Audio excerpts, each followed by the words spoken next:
அன்பார்ந்த சொந்தங்களுக்கு வணக்கம். நம்மளோட சேனலை சப்ஸ்கிரைப் பண்ணுவாங்க, சப்ஸ்கிரைப் பண்ணிக்கங்க. என்னோட வீடியோ பிடிச்சிருந்தா ஒரு லைக் பண்ணுங்க.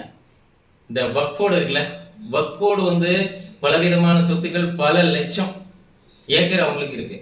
என்ன இதெல்லாம் யாரோட சொத்து? எந்த இஸ்லாமிய அவங்களுக்கு எழுதி கொடுத்துட்டு போனான்? இதுல வேற அதாவது நம்ம வேலுநாச்சியார்லாம் செம்பு பட்டயத்துல அவங்களுக்கு எழுதி கொடுத்தாங்களா? அதெல்லாம் இருக்குதான். வேலுநாச்சியார் செம்பு பட்டயத்துல எழுதி கொடுத்தாங்கன்னா அவங்க ஒரு காலத்துல ஆட்சியில உட்கார்றாங்க அப்படின்னா உங்களுக்கு அந்த நாடே அவங்களுக்கு சொந்தம் கிடையாது. இப்ப ஸ்டாலின் நம்மளுடைய அரசர், அதாவது முதலமைச்சரா இருக்காரு, அவருக்கு தமிழ்நாடு சொந்தமா? அவர் யாருக்கு வேணாலும் எழுதி கொடுத்துட்டு போக முடியுமா? எழுதி கொடுத்தா செல்லுமா? அதே போலதான் அவங்க ஆட்சி நம்மள ஒரு குடும்பத்துல ஒருத்தவங்க இருக்காங்க, என்ன தாய் தகப்பன் இருக்காங்க, அவங்க ஆட்சி புரியறதுக்கு அப்பா இருப்பாங்க. அவங்க சொத்தை ஒருத்தவங்க எழுதி கொடுக்கணும். அப்புறம் பசங்க எல்லாம் சட்டங்கள் அப்படி கிடையாதுல்ல, பசங்களுக்கு தானே சேரணும். இதே போல எவனோ ஒருத்தர் அதுவும் அந்த அளவுக்கு கூடி ரொம்ப போக தேவையில்லை. வக்ஃபோர்டுக்கு அந்த அளவுக்கு டீப்பா போக தேவையில்லை. ஏன்னா அவங்க முழுக்க ஒரு ஒரு ஒரு ஏக்கர்ல ஒரு பிளாட் போடுறாங்க, ஒரு சர்வே நம்பர்ல ஒரு பிளாட் போடுறாங்க. அந்த பிளாட்டை ஒரு இஸ்லாமிய ஒருத்தன் அதுல உட்காந்துருக்கான். அந்த இஸ்லாமிய ஒருத்தன் வாங்கி அதுல வீடு கட்டி உட்காந்துருப்பான். அவனுடைய காலங்கள் முடிஞ்சாலும் சரி, இல்ல அவன் வெளிநாட்டுக்கு போயிடலாம், நம்ம தீவிரவாதத்தை அங்க போய் இங்க ஏற்கலாம் அப்படின்னு சொல்லிட்டு இவன் இங்க இருக்கிறத வக்ஃபோர்டுக்கு எழுதி கொடுத்துட்டியான்னு இங்க இருந்து செய்ய முடியலன்னா அங்க இருந்து அங்க கிளம்பி போயிடலான்னு வைங்க. அவன் அங்க போயிட்டு இந்த வக்ஃபோர்டுக்கு இந்த ஒரு பிளாட் எழுதி கொடுத்துருவான். இவன் அந்த சர்வே நம்பர்ல இவன் வக்ஃபோர்டு என்ன பண்றாங்க, இந்த சர்வே நம்பர்ல நமக்கு இந்த இடம் வந்திருக்குன்னு சொல்லிட்டு என்ன பண்றாங்க, அந்த சர்வே நம்பர் ஃபுல்லா நம்மளுடைய இடம் அப்படின்னு சொல்லிட்டு இவன் கிளைம் பண்றாங்க.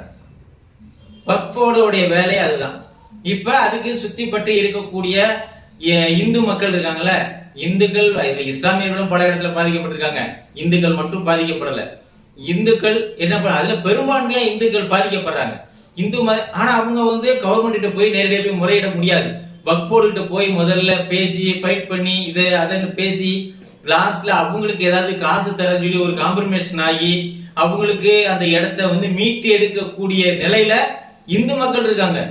நம்ம இந்து மக்கள் அந்த இஸ்லாமிய வக்ஃபோர்டு கிட்ட போயிட்டு இஸ்லாமிய இயக்கம் இப்ப எதுவா இருந்தாலும் அவங்ககிட்ட போய் நம்ம நிக்கணும்.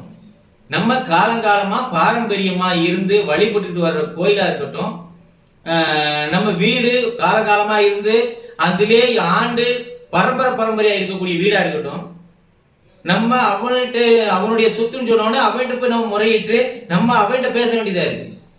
இதுக்கெல்லாம் என்ன காரணம்? காங்கிரஸ் கட்சிக்காரன் காரணம். காங்கிரஸ் கட்சி ஆட்சி காலத்துல அந்த இஸ்லாமியர்களுக்கு நிறைய சலுகைகளை கொடுத்து, அதுலயும் வக்ஃபோர்டுக்கு நிறைய சலுகைகளை கொடுத்து எந்த இடத்த வேணாலும் நீ எடுத்துக்கலாம். டேய், காங்கிரஸ் கட்சியில இருக்க ஒரு முன்னாடி இருந்த முட்டா பையங்களா இருக்கலாம், ஆனா இப்பயாவது அறிவோட இருக்கடா. இந்து மக்களுக்காக கொடுக்கப்பட்ட இந்த நாடு, இந்து மக்களுக்கு என்ன செய்யணும்ன்றது யோசிக்கணும். இஸ்லாமியர்களுடைய ஓட்டுக்காக முழுக்க ஓட்டு வாங்கி ஆட்சியில உட்கார்றதுக்காக அந்த காங்கிரஸ் கட்சியில இருக்கக்கூடிய அத்தனை நாய்களும் இந்த இஸ்லாமியர்களுக்கு சப்போர்ட் பண்ணிட்டு இருக்குது. கிறிஸ்தவத்துக்கும் இஸ்லாத்துக்கும் முழுக்க சப்போர்ட் பண்றது பாத்தீங்கன்னா காங்கிரஸ் கட்சி. ஏன் சப்போர்ட் பண்றாங்க? அவங்க ஓட்டு வேணும். இப்ப வக்ஃபோர்டுக்கா இருக்கட்டும், அவங்க இந்த வக்ஃபோர்டுல நீங்க ஒரு இஸ்லாமிய ஒரு நிறுவனத்துல ஏன் இப்ப கவர்மெண்ட் தலையிடுது அப்படின்னு? கவர்மெண்ட் தலையிடாம யார் தலையிடுவாங்க? ஒரு நம்மளுடைய அரசாங்கத்துக்கு ஒரு சொத்து இருக்கு. அந்த சொத்து அதாவது ஒரு குறிப்பிட்ட பகுதி அவங்களுக்கு வருது. எப்படின்னு பாருங்க, ரயில்வேக்கு அடுத்தது இவங்களுக்கு வக்ஃபோர்டுக்கு இருக்கு. இவனுங்களே இன்னும் கொஞ்ச நாள் கழிச்சு என்ன பண்ணுவானுங்க, எங்களுக்கு அந்த வக்ஃபோர்டு அந்த இடத்தெல்லாம் அவங்களுக்கு கிளைம் பண்ணி எங்களுக்கு தனி நாடு கேட்டா என்ன பண்ணுவீங்க மறுபடியும்? அதையும் கொடுப்பானுங்க. காங்கிரஸ் கட்சி ஆட்சியில இருந்தா எல்லாம் சாத்தியம். இந்துக்களுக்கு எதிரா இஸ்லாமியர்களுக்கு எல்லாம் சாத்தியம். ஏன்னா அந்த நாட்டை பிரிச்சு கொடுத்ததா இருக்கட்டும், இதுக்கப்புறம் இன்னும் பிரிக்கலான்னு என்ன இருக்கக்கூடிய இஸ்லாமிய இயக்கங்களுக்கு காங்கிரஸ் கட்சி ஆட்சியில இருந்தா எல்லாம் சாத்தியம் தான். ஆனா பிஜேபி இருந்தா நாட்டையும் பிரிக்க முடியாது, நாட்டுல ஒரு செங்கலை பிரிச்சு எடுக்க முடியாது. நீங்க முழுக்க உங்களுடைய இஸ்லாமியர்களுக்கு என்ன இருக்கு உங்களுக்கு? நாட்டை பிரிக்கணும், நாட்டை பிரிவினையை உண்டாக்கி நாட்டில் இருக்கக்கூடிய மக்கள் வந்து ஒற்றுமையா இருக்கக்கூடாது. ஆனா இஸ்லாமிய அத்தனை பேர் வந்து எனக்கு இந்து சகோதரர்கள் இப்படிதான் பேசுவாங்க. நடிப்பு முழுக்க முழுக்க இஸ்லாமியர்களை நம்ம இந்துக்களை எதிரியா மட்டும்தான் நினைக்கணும். ஏன்னா நம்ம இந்து மதம் இங்க இல்லை அப்படின்னா முழுக்க முழுக்க இஸ்லாம் மதத்தை வந்து பரப்பிடுவாங்க, கிறிஸ்தவம் அழிஞ்சிருவாங்க. கிறிஸ்தவர்களை புரிஞ்சுக்கங்க, உங்களுக்கு வந்து இஸ்லாமியர்களை பற்றி உங்களுக்கு தெரியாது. இங்க பெரும்பான்மையா இந்துக்கள் இருக்கிறதுனால நீங்களும் சரி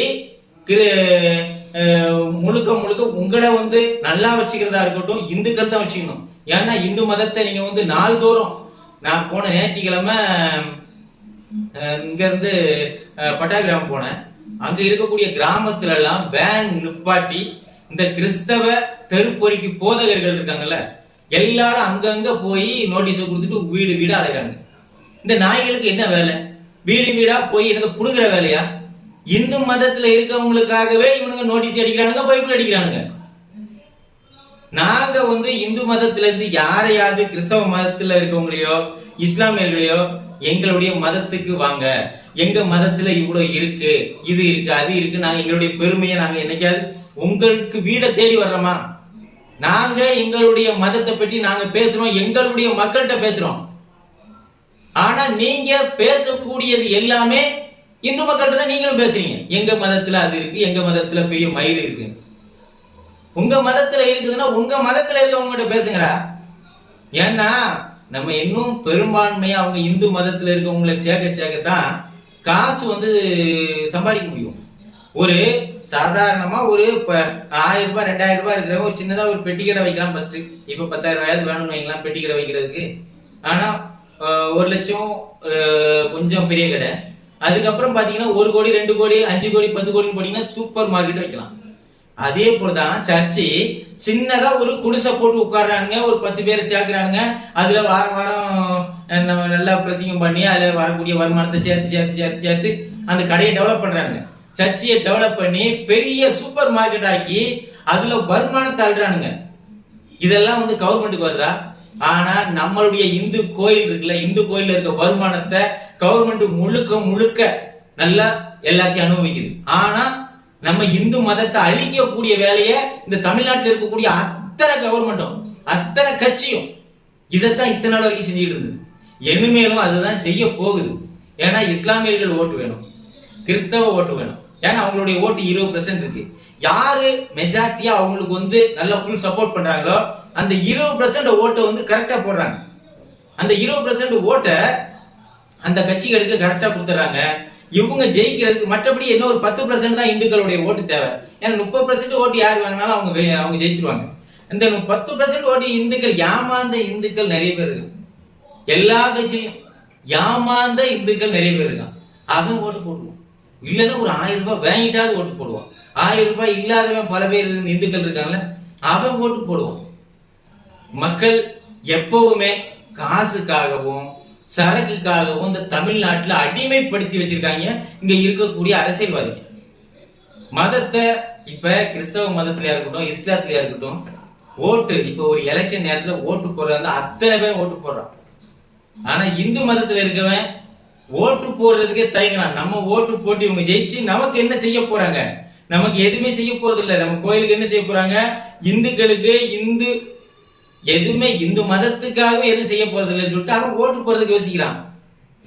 ஆனா நீங்க ஓட்டு போடாததுனாலதான் அவங்க ஜெயிக்கிறாங்க. நம்ம மதத்தை வந்து எதிரா இருக்கிறவன் ஜெயிக்கிறான். நீங்க முதல்ல ஓட்டு போட ஆரம்பிங்க.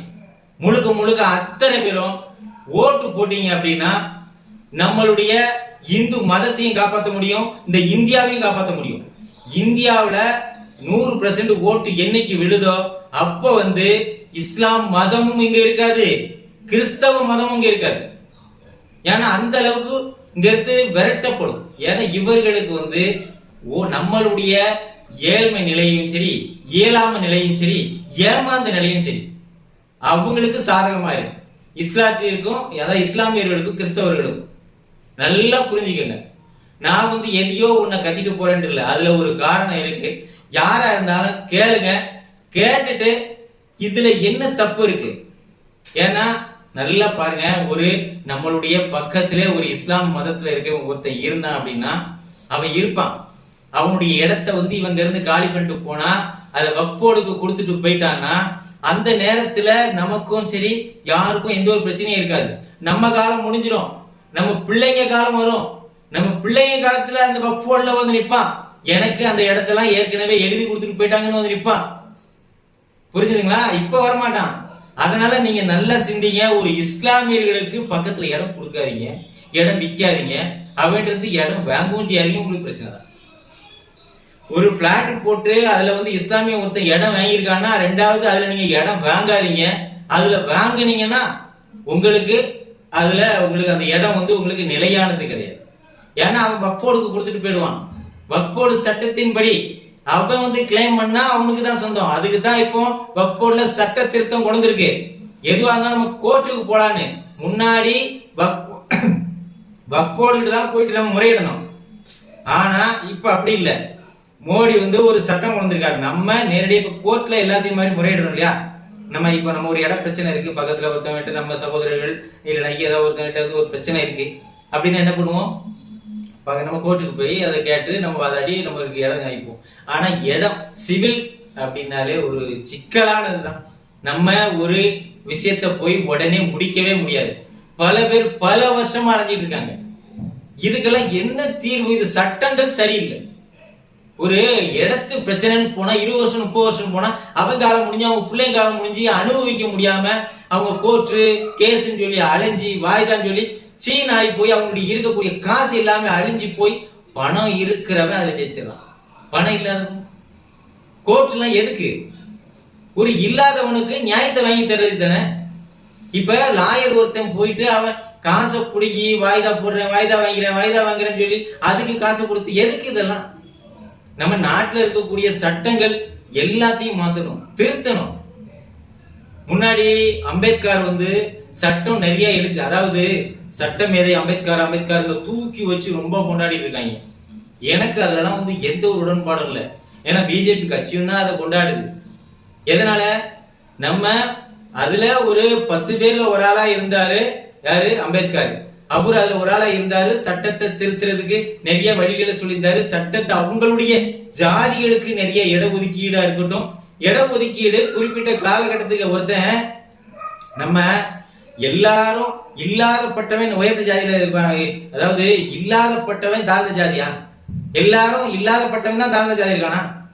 நல்ல தாழ்ந்த ஜாதியும் மேலிடத்துல இருக்கான். பல கோடிக்கணக்கில் சொத்து வச்சுக்கிட்டு என்ன இடஒதுக்கீடு வாங்கிட்டு இருக்கான். உயர்ந்த ஜாதின்னு சொல்லிட்டு பிச்சை எடுக்கிற அளவுக்கு அன்னாட காட்சிகள்ல இருக்கான். அப்படி இருக்கக்கூடிய சூழல்ல இது என்ன சட்டம்? சட்டம் வந்து திருப்தி ஆகணும். இடஒதுக்கீடுன்றது வந்து ஒண்ணு இருக்கக்கூடாது. இல்லைன்னா இடஒதுக்கீட ஒரு வரமுறைக்கு கொண்டு வரணும். ஏழ்மை நிலையில இருக்கிறவனுக்கு அந்த இடஒதுக்கீடு கொடுக்கணும். அப்புறம் வந்து உயர்த்தணும். சாதாரணமா ஒரு மனுஷன் அதாவது இப்ப ஒரு இடஒதுக்கீடுனால ஒருத்தர் படிக்கிறான், ஒரு தகுதியா ஒரு வேலைக்கு போறான், வர்றான், நல்ல வழியில வர்றான், மேல போய் அவன் குடும்பம் எல்லாம் மேல போயிடுது. பரவாயில்ல, தப்பு கிடையாது. அவன் தாழ்ந்த ஜாதியா இருக்கட்டும், யாரா இருக்கட்டும், தாழ்ந்த ஜாதியில இருந்து மேல போறான்னு வைங்க. அடுத்தாப்புல அவன் எனக்கு வந்து இடம் ஒதுக்கீடு எப்படி கொடுக்க முடியும்? எல்லாமே குடிச்சிட்டு சுத்திட்டு இருக்கவங்களுக்கு இட ஒதுக்கீடு கொடுத்து படிக்கிற பசங்களுக்கு வரும் வாய்ப்புகள் கிடையாது. நல்லா படிச்சு நல்லா இருக்கிறவங்களுக்கு வாய்ப்பு கிடையாது. இங்க குடிச்சிட்டு கூத்தடிச்சிட்டு இருக்கிறவங்களுக்கு இடம் ஒதுக்கீடு எப்படின்னு பாருங்க. மக்கள் சிந்திங்க. எல்லாமே நம்ம நாட்டுல தப்பா இருக்கு. சட்ட திட்டத்துல இருந்து கோர்ட்ல இருந்து எல்லாமே முழுக்க அதுலயும் இந்துக்களுக்கு எதிராக இருக்கு. எந்த ஒரு நிலையிலையும் சரி இந்து மதத்தை எதிர்க்கும் நிலையில் இருக்கக்கூடியது இந்த இஸ்லாம் மதம். மக்கள் புரிஞ்சுக்கங்க. எல்லாத்துக்கும் ஓட்டு போடாம மட்டும் இருக்காது.